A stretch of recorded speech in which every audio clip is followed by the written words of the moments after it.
K foundation ചിറ്റിലപ്പള്ളിയും ദേശീയ സേവാഭാരതി കേരളവും സംയുക്തമായി നടപ്പിലാക്കുന്ന തലചായ്ക്കാനൊരിടം പദ്ധതിയുടെ ഭാഗമായി മണലൂർ സേവാഭാരതി പറഞ്ഞാട്ടിൽ സുധാ രാജീവിന് മണലൂർ വിളക്കങ്കാൽ BSNL ഓഫീസ് പരിസരത്ത് നിർമ്മിച്ചു നൽകുന്ന വീടിന്റെ താക്കോൽദാന കർമ്മം ആവണങ്ങാട്ട് കളരി അഡ്വക്കേറ്റ് രഘുരാമൻ പണിക്കർ നിർവഹിച്ചു.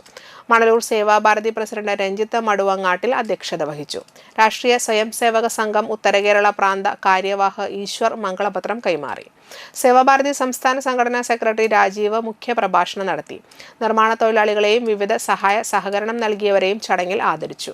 Manalur Sevabharati secretary Suryanarayanan K, joint secretary KK Shanthakumar, Sevabharati ജില്ലാ സെക്രട്ടറി പ്രദീപ്, സാമാജികം കൺവീനർ വാസുദേവൻ, രാഷ്ട്രീയ സ്വയം സേവക സംഘം തൃപ്പയാർ ഖണ്ഡ് സംഘചാലക് Divakaran Pazhangaparambil, doctor ML Sajeev, advocate Somakumar, Manikandan Achari, Sevabharati Manalur വിദ്യാഭ്യാസ കൺവീനർ ബിന്ദു സുരേഷ്, ആരോഗ്യ കൺവീനർ PV വേണു എന്നിവർ സംസാരിച്ചു.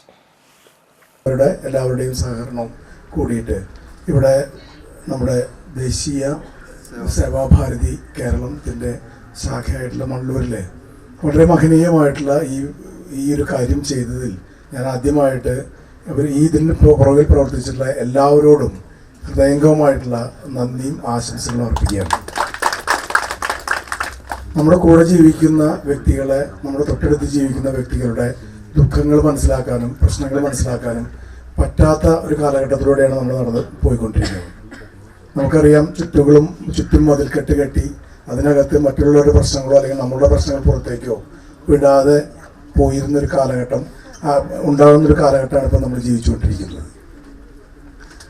കഴിഞ്ഞ കാലങ്ങളിലൊക്കെ നമുക്കറിയാം, നമ്മുടെ ഒരു കുടുംബത്തിലൊരു പ്രശ്നം ഉണ്ടായി കഴിഞ്ഞാൽ അല്ലെങ്കിൽ നമ്മുടെ വീട്ടിലൊരാൾ അതിഥിയായിട്ട് വന്നെത്തി കഴിഞ്ഞാൽ, ഒന്നുമില്ലാത്തൊരു കുടുംബമാണെങ്കിൽ പോലും അടുത്ത വീട്ടിൽ നിന്ന് ഒരാൾ വന്ന് ചോദിച്ച് പിൻവാതിലൂടെ എന്താണ്, ആരാണ് വന്നിട്ടില്ല, എന്താണ് പ്രശ്നം, അവിടെ എന്താണ് കാര്യം, എന്താണ് ചെയ്യണമെന്ന് ചോദിച്ചാൽ അവർക്ക് കുടിക്കാൻ ചായ ഇല്ലെങ്കിൽ പോലും അവരുടെ വീട്ടിൽ നിന്ന് പുറം വാതിലിലൂടെ കഴിക്കേണ്ട സാധനങ്ങൾ കൊണ്ടുകൊടുക്കുന്നൊരു സൗഹൃദം നമ്മുടെ ഈ നാട്ടിലും നമ്മൾ കേരളത്തിൽ എല്ലായിടത്തും ഉണ്ടായിരുന്നൊരു കാലഘട്ടം ഉണ്ടായിരുന്നു.